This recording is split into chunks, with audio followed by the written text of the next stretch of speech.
All right, Shalom, your brother Shamar from Phoenix. With that being said, I want to give all honor, glory, and praise to Yahawah, BAHASHAM, YAHAWAHSHI, BAHASHAM, QUADASH. Double honors to the elders of Great Millstone, and peace and salutation to the brothers doing this work in truth and sincerity, man. I'm going to jump right into the scriptures. It's Matthew 24 and 44. It says, therefore be ye also ready, for in such an hour as ye think not the Son of Man cometh. So the key verse right there is be ye ready, man. That's the mind state that brother's supposed to be in. We're not supposed to be in that sluggard, that slothful mind state. What does Scripture say in Proverbs, man? Go to the ant, thou sluggard, consider her ways and be wise, man. And what does the ant do? The ant takes care of its business, his own business, man. So we gotta be ready like that. We gotta be ready to do this work, man. Because what did Yahawashi say to Peter? He said to feed his flock. So that's part of our readiness, man. Our readiness to what? To teach. Our readiness to give an answer. Our readiness to study. I'm going to read verse 45. It says, who then is a faithful and wise servant, whom his Lord has made ruler over his household to give them meat in due season? So the Lord has made us that servant, man. Most High, wouldn't we be those faithful and wise servants? And what is the household that the Lord gave us rule over? This truth, man. He has trusted us with this truth. And if you're a good and faithful servant, then you're going to be doing the work, man. The verse says in verse 46, the blessed is that servant to whom his Lord when he cometh shall find so doing. So that's what it is, man. So that the work is very important, and the diligence in doing the work is very important, man. Scripture says to occupy till I come, man. So until he comes, till we see him, crack the clouds, man. We know to the best of our ability, we gotta continue on and push on this thing, man. I said, I'm going to read verse 47. It said, verily I say unto you, they shall make him ruler over all his goods. That's the reward. That's the reward for being diligent. That's the reward for being ready. That's the reward for being faithful and being a faithful and wise servant. If that evil servant shall say in his heart, my Lord delays his coming. So that's the evil servant. So the Lord's giving us examples, man. And begin to smite his fellow servant and to eat and drink with the drunken. So just continue on in the ways of the wickedness of this fucking world. The Lord of that servant shall come in a day when he looketh not for him in an hour that he's not aware of. Why? Because he's not ready, man. He's not anticipating it. He's not looking out for it. He's occupying himself in the things of this world. They shall cut him asunder and appoint him his portion with the hypocrites. There should be weeping and gnashing of teeth. So basically he's going to get his judgment. Instead, I want to get Luke 12 and 40. Because this is so yeah, this is just a real quick lesson. Because sometimes you get weariness in the flesh, but the scripture says to what? Be not weary in well doing. So we gotta fight our flesh, man. Sometimes brothers be working 10, 12 hours a day, and you coming home and you tired, you hungry, you wanna get you a little drink, you wanna get you some rest, but you gotta force yourself sometime, man, and push yourself to keep on doing the work that you gotta do, to make your videos, to study, man, to get into the scripts. It can be just for a little bit, man. So you guys gotta get it in. You gotta make sure that you get it in, because we spend the majority of our fucking day working for this goddamn devil. And we gotta give diligence to serve the Lord, man. It's like this is Luke 12 and 40. This is Luke 12 and 40, and it says, be ye therefore ready. So there it is again. For the Son of Man comes at hour when ye think not. Then Peter said unto him, Lord, speakest thou this prayer unto us, or even to all? And the Lord said, who then is that faithful and wise steward, whom the Lord shall make rule of his household, to give him the portion of meat in due season? And it's basically going over what we read in Matthew the 24th chapter. Blessed is that servant whom the Lord when he cometh shall find so doing. Of truth I say unto you, that he will make him ruler over that all he has. That's a promise, man. That's a promise. That's a promise. That's Yahawashi reaffirming a promise to the man that's going to be diligent in doing his work. And with that, I'm getting Matthew 10 and 37. It's going to give you requirements, man. Because the Lord is all about requirements. The Lord has certain requirements that every man must meet in order to find him acceptable. This is Matthew 10:37. He that loveth his father or mother more than me is not worthy of me. He that loveth his son or daughter more than me is not worthy of me. He that taketh not his cross and follows after me is not worthy of me. He that findeth his life shall lose it, and he that loses his life for my sake shall find it. So these are the requirements. The requirements basically mean, in a nutshell, 100% full commitment and dedication. That's what the Lord requires, man.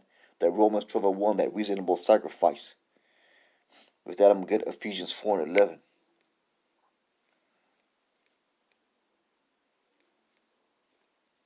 This is Ephesians 4:11, and it says, and he gave some apostles and some prophets, some evangelists, some pastors and teachers for the perfecting of the saints, for the work of the ministry, for the edifying of the body of YAHAWAHSHI, till we come in the unity of faith and the knowledge of the Son of Yahweh, unto perfect man, to the measure of the stature of the fullness of YAHAWAHSHI. So what is that right there, man? That's I'm gonna start at verse 1.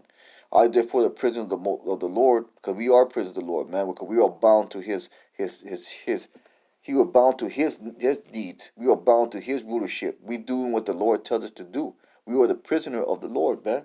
We are bound to what he requires of us on a daily basis. I beseech you that you walk worthy of the vocation which you are called. So our vocation is to what? To preach his word. And we got to fulfill the requirements, man. We got to fulfill the needs and the demands that the Lord has put upon us. With all loneliness and meekness, with long suffering, forbearing one and another in love, endeavoring to keep the unity of the spirit in the bond of peace. This is the mind state, man. Loneliness and meekness. That should be your mind state. With long suffering, forbearing, being the patient in spirit, man. Going through the things that you have to go through, forbearing one another in love, being patient with brothers, man. Endeavoring to keep the unity of the spirit in the bond of peace, and that unity of the spirit, the brotherhood, the bond of peace, man. There is one body and one spirit, even you are called in one hope of your calling, one Lord, one faith, and one baptism, one God and Father of all, who is above all, through all, and you all. So there's only one truth and one doctrine. There's only one correct way of doing things.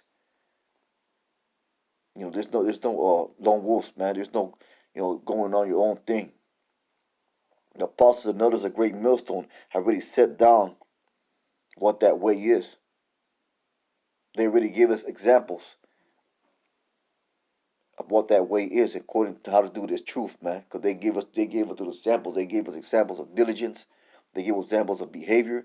They gave examples of edification, man. How to deal with certain things. Because the Lord put the Spirit on them to give them that understanding, man, to teach us. And that's why we give the apostles double honors. It's time to get 2 Timothy 4:5. It's a real quick lesson. 2 Timothy 4:5.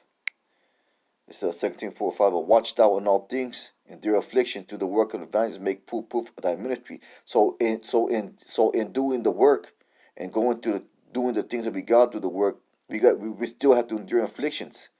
We still have to be ready. For I am now ready, offered in the time by the parts of my hand. I have fought a good fight. I have finished my course. I have kept the faith. So that's the mission that Paul was given, man. And he continued that mission, and he was steadfast in that mission until the time of the end, man. Until it was time for him to depart. He fought that good fight. So it's a fight, man. So that means it's going to be a constant battle. It's going to be a constant struggle. I finished my course. I have kept the faith. He kept it, man. He was steadfast. He gave us an example of how to be in his faith. Henceforth there is laid up for me a crown of righteousness, and he held on to that promise, which the Lord, the righteous judge, shall give me at the day. So he's really claiming that promise, man, because he knows that to the best of his ability, he did everything that was possible for him to do. And not to me only, but to also that love is appearing. The only one that's going to love is appearing are the ones that obeyed him. Because the ones that are not going to love appearing are the ones that disobeyed him, because they're going to be in horror, man. They're going to be in terror because they know that the Lord is coming for judgment. We'll stand with Hebrews 10:23. This is Hebrews 10:23.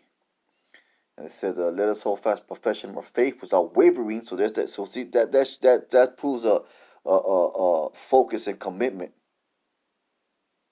Because when you waver, you not focus. For He is faithful that promise, and that speaks of holding on to the promise, just like Paul did. He knew that there was a crown waiting for him. Let's consider one another to provoke unto love and to good works. So that's also an encouragement of one another to the brotherhood. And Most High willing, I'm encourage. I give you brothers encouragement to go out to be more diligent. 'Cause I know when I watch videos of brothers, man, I get encouraged, and I to be more diligent, to be more about this faith, especially when I'm watching the apostles, man. They edify me, and other brothers that I watch, man, they edify me. They give me that encouragement. They give me that punch in the arm, so to speak. Even brothers, brothers in your camp, man. But the example of your brothers in your camp, they give me encouragement, man. Let's love and let's consider one another provoke unto love and to good works, not forsaking the assembling of ourselves together, as the manner of some is, but exhorting one another, and so much more as you see the day approaching. So we gotta really be about this brotherhood and this truth, man, because we see the day approaching, man. We see the things coming, man. And that was just a real quick lesson that Most High willing, the hope was edifying. And that one said, Barakatah Yahawah, Barakatah YAHAWAHSHI, Barakatah Yahawah, Barakatah YAHAWAHSHI, Barakatah Yahawah, Barakatah YAHAWAHSHI. Shalom.